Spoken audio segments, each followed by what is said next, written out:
So I bought an Audi. It is a 2012 Audi A4. It's not the fully sport that some people would get for the S4, but definitely still something you can have fun with.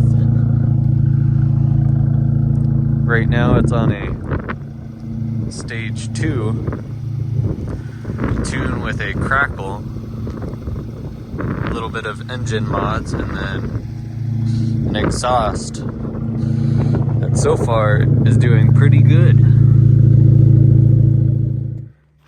So when I did first buy this car, the only things that were done to it were the wheels and then a little bit of the exhaust. It still had the stock downpipe and a resonator on it. And the guy before me did put a CTS turbo intake on it. And then other than that, I just did the oil dipstick and then the downpipe that is fully catless. I did take the last resonator off, and then at the end of the exhaust, as you could probably see, there is a what looks like a MagnaFlow with a hole in it with a pipe to make it the dual exit exhaust. For being on stage 2 just for a month or now, it is very well in the performance range. We don't talk about my hood prop because the actual one is busted and all the oil's out of it. For being on the tune, the car only has 116,000 miles. For a car that I own, that's actually pretty low, and I like where it's at right now. I did get some clips of the exhaust doing the crackle or burble tune, and it is not any quiet of pops that happen. It's rapid, and once you go above 4K on the RPMs, it'll just start going crazy until you get back into it or you shift it.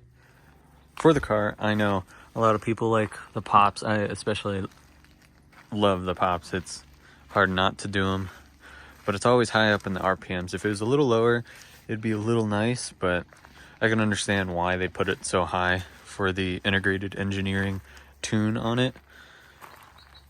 Anyways, I will put in the video, a couple videos of the popping of the exhaust, so you can kind of hear what it sounds like at night from a little bit of the outside, and then I have more on the inside of nighttime driving for the pops going off. So I'll insert it right now.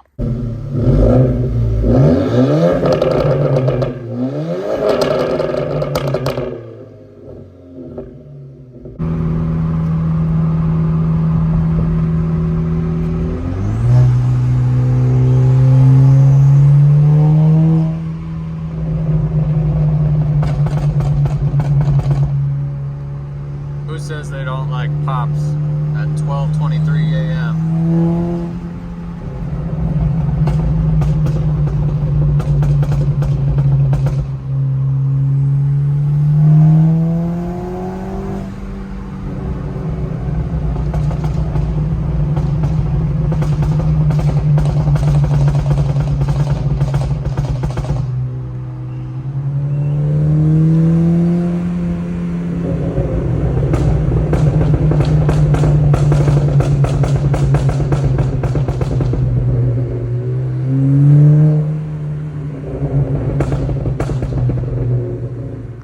And in those videos, it's only just the intake and then the catless downpipe.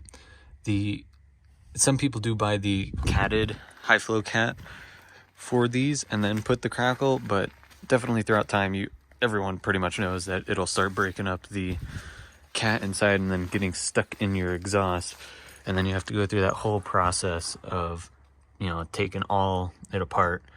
But for the downpipe, it was just a couple of these bolts.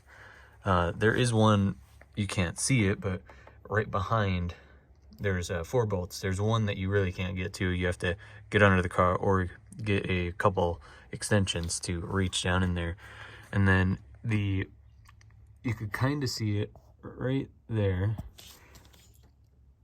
There's 3 bolts, and it is the easiest, definitely the easiest, if you have a super long extension, to just reach from the top of the engine all the way down to take them off. I spent a good chunk under the car trying to get it off, but no wrench really has enough room down there to start taking it all apart. It's definitely a lot easier. You just take the intake out, and then the whole stock downpipe will come out through the top, and then obviously the catless just slips right in, and then it does have that extra O2 bung. So if I wanted to, I can put a AEM wideband in there just to make sure everything's all a-okay. I'll definitely be trying to keep more videos coming out on the Audi A4. Again, it is in the S4, so it ain't the supercharged, it's the turbocharged, but it still definitely puts out a decent amount of horsepower for a Quattro. There is still, you can do the K04 turbo, or I believe you may be able to do E85 on the Audis, but in the future, once this turbo eventually goes out, because they are notoriously known for the wastegate opening to start to be able to spin, and then it won't keep your boost, or it won't close and seal all the way, that's when I'll probably do the full K04 turbo upgrade and then the retune for the crackle and everything. But if you guys do want to see more on the Audi content, just like the video and just keep subscribing.